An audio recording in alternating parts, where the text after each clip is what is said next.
assassination of Dr. Martin Luther King Jr. on April 4th, 1968, shocked the world. The subsequent arrest of James Earl Ray, the man convicted of the crime, became a saga of legal battles, controversial appeals, and escape attempts that captivated the nation.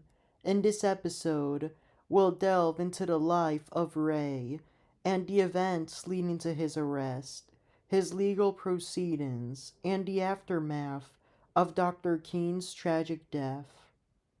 On April 4th, 1968, Dr. Martin Luther King Jr. was shot and killed while standing on the balcony of the Loring Motel in Memphis, Tennessee.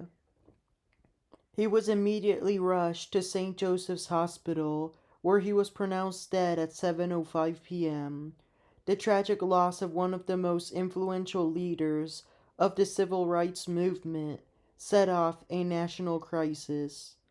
After the assassination, James Earl Ray, who had been living under a false identity, fled the United States. He was later captured on June 8, 1968, at Heathrow Airport in Hounslow, a suburb of London.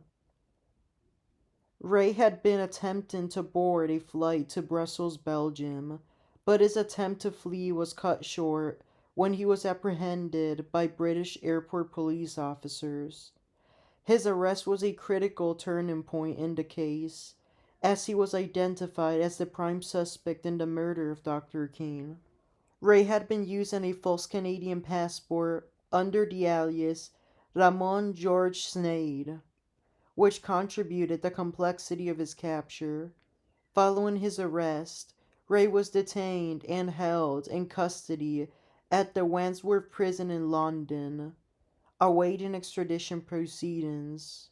On June 10, 1968, just 2 days after his arrest, and after his processing at the section of security at the airport, James Earl Ray made his first appearance in court at Bow Street Magistrates Court in London.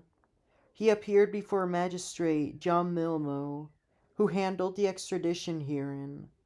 Ray was charged with using a false Canadian passport under the name Ramon George Sneyd, a false identity crime. Ray was charged with using a false identity. He was identified as a suspect of the assassination of Dr. Martin Luther King Jr. during the proceedings. Due to the seriousness of the charges and his prior attempt to flee the country, bail was denied. Ray was ordered to remain in custody at the Wandsworth prison. The court's focus during this appearance was on confirming his identity and ensuring that the U.S. extradition request was valid. Ray waived his right to contest the extradition, meaning he would soon face charges back in the United States. After his first appearance in court, Ray was temporarily held at the Wandsworth prison in London. On July 18, 1968, Ray was officially extradited back to the United States. He was flown from the Heathrow Airport to the Memphis Metropolitan Airport in Tennessee. This extradition was put into effect after his charge for possessing a fake identity had been dropped in a negotiation with the American government to have that evidence be presented in an American court instead of a British court, in order to easily convict him of the murder of Dr. King. Upon his arrival in Memphis on July 18, 1968, Ray was processed at the Shelby County Sheriff Office headquarters. He was then booked into the Shelby County Jail, where he would remain in custody awaiting further legal proceedings. Upon being processed and formally booked, Ray was indicted for the murder of Dr. Martin Luther King Jr.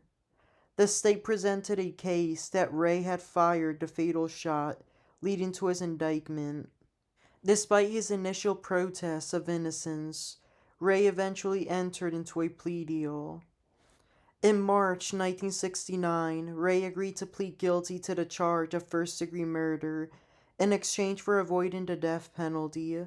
The guilty plea was made with the hope that it would lead to a lesser sentence, but the plea was controversial. Many believed Ray was coerced into admitting guilt and that he did not act alone in the assassination.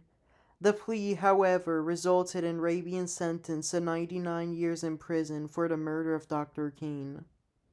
Ray's arraignment took place shortly after his extradition, when he was formally presented with the charges. His legal defense was led by Arthur Haynes, who argued that Ray had been framed and was not the true assassin. However, Ray's plea deal meant that a full trial was avoided. Despite his conviction, Ray continued to maintain his innocence throughout his prison time, later claiming that he had been coerced into confessing to the crime. His defense team, including later attorneys like Percy Foreman, focused on this claim, and Ray's legal team sought various legal avenues to challenge his conviction in the years that followed. Ray was sentenced to 99 years in prison, and he was sent to serve his sentence at the Nashville State Penitentiary in Tennessee. His time in prison was marked by several escape attempts, and most notable being his 1977 escape from Brushy Mountain State Penitentiary. Ray, along with several other inmates, managed to break free, but he was quickly recaptured and returned to prison. During his time behind bars, Ray became a figure of controversy, with some believing his confession to the legitimate and others insisting that he had been part of a larger conspiracy. Throughout the years, James Earl Ray's legal defense filed several appeals to challenge his conviction. One of the most significant attempts came in the 1970s when Ray sought to have his plea reversed.